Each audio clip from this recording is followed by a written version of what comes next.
Iran बनाम Israel और America की यह जंग 150 घंटे हो चुके हैं और इस जंग में दोनों ओर से पलड़ा, कभी इस ओर भारी दिखता है तो कभी दूसरी ओर भारी दिखता है और इसलिए अब जंग रणनीतिक तौर पर लड़ी जाने लगी है। जी हां, मतलब सीधे एक दूसरे पर वार करने की बजाय अटैक वहां हो रहा है जहां एक दूसरे के सैन्य रिसोर्सेज हैं। अमेरिका ने ईरान के मिसाइलों पर बंकर पर पहरा बिठा दिया। ईरान जब भी बंकर में अपनी मिसाइलें दागने को बाहर निकलता है, जो ठीक उसी वक्त हमला वहां पर शुरू हो जाता है। ईरान के एक कदम को रोकने के लिए अमेरिका आसमान से लेकर जमीन तक इंच इंच पर निगरानी कर रहा है। ईरान के मिसाइल बंकर में ड्रोन से लेकर सभी घातक हथियार और मिसाइलों का बेड़ा मौजूद है, लेकिन दिक्कत यह है कि वो बाहर निकले तो निकले कैसे। रिपोर्ट आपको देखनी चाहिए बेहद गौर से।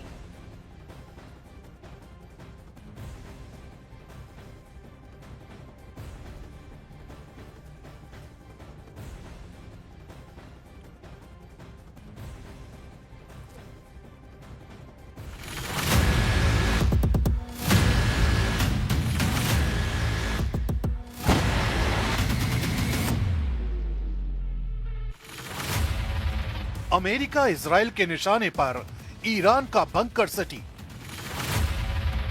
ईरान के सबसे खुफिया मिसाइल कारखाने पर दुश्मन की नजर। लॉन्च से पहले टारगेट थे, अब कौन सी चाल चलेंगे ईरान के शेर।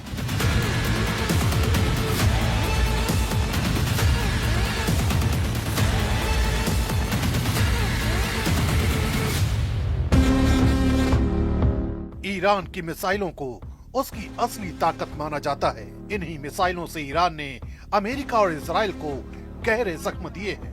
यही वजह है कि अब महायुद्ध के इस भयानक पड़ाव पर अमेरिका और इजराइल ने अपनी रणनीति को बदल लिया है। अब ईरान के उस बंकर सिटी को टारगेट किया जा रहा है जिसे ईरान की रियल पावर माना जाता है।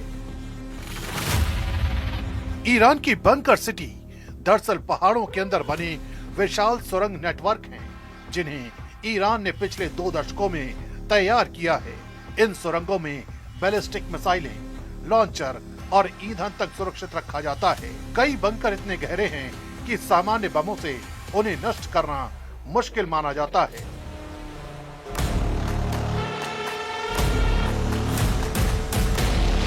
ईरान की रेवोल्यूशनरी गार्ड ने इन अंडरग्राउंड ठिकानों के वीडियो भी जारी किए हैं, जिनमें ट्रकों पर लगी मिसाइलें लंबी सुरंगों के अंदर कतार में दिखाई देती हैं। रणनीति साफ है, अगर दुश्मन हवाई हमला करे तो मिसाइलें सुरक्षित रहें और अचानक बाहर निकलकर जवाबी हमला किया जाए। लेकिन अब यही सुरंगें लगातार निगरानी में हैं। I'm once again calling on all members of the Iranian Revolutionary Guard, the military and the police to lay down their arms. They're only going to be killed. And now is the time to stand up for the Iranian people and help take back your country.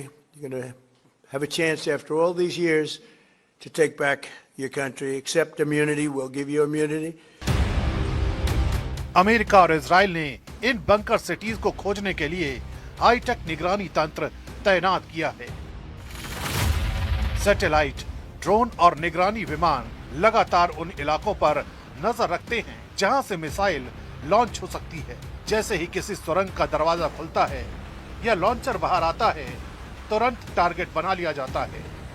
माना जाता है कि यह रणनीति launch detection strike model पर काम कर रही है, यानी मिसाइल की उड़ान भरने का इंतजार नहीं किया जाता, बल्कि लॉन्च की तैयारी के दौरान ही हमला कर दिया जाता है। इससे वहां से कई मिसाइल हवा में जाने से पहले ही तबाह हो जाते हैं।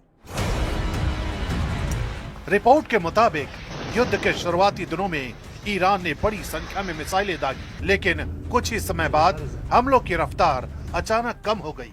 इसका बड़ा कारण यही बताया गया कि कई लॉन्चर और बंकर के प्रवेश द्वार निशाने पर आ गए।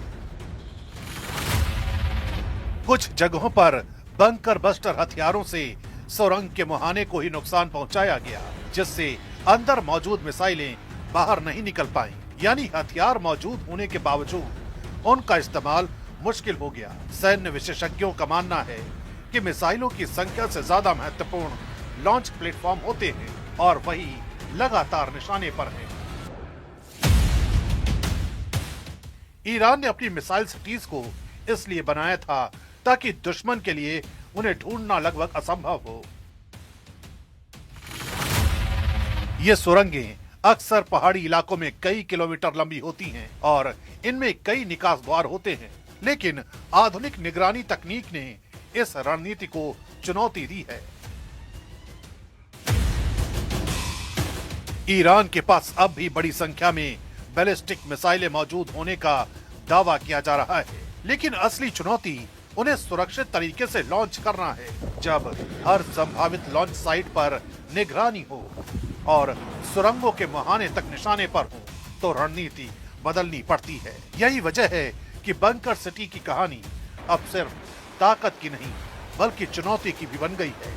जो अंडरग्राउंड ठिकाने कभी ईरान की सबसे सुरक्षित ढाल माने जाते थे, अब वही अमेरिका और इजराइल के लिए प्राइम टारगेट बन चुके हैं और यही इस जंग का सबसे बड़ा मोड़ साबित हो सकता है।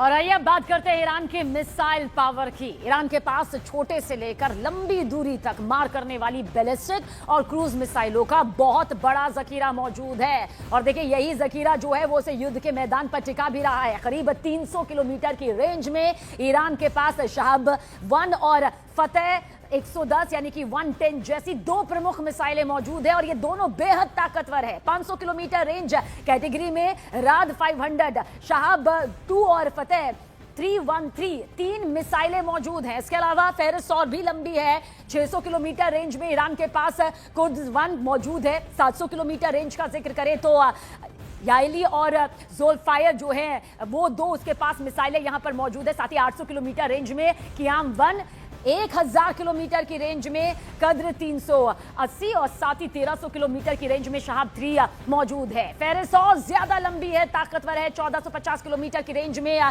खैबर शेकान मौजूद है और 1700 किलोमीटर रेंज का जिक्र करें तो ईमाद इस वक्त ईरान की बहुत बड़ी ताकत है। साथ ही दायरा यहां बढ़ता है। 2000 किलोमीटर तक मार करने वाली 3 बड़ी मिसाइलें मौजूद हैं। खोरम शहर, इसके अलावा गदर और सेजुल में भी ईरान के पास ये मौजूद है। साथ ही साथ करीब 2500 किलोमीटर की रेंज की सोमार क्रूज मिसाइल भी ईरान की लंबी दूरी की क्षमता वाली वो मिसाइल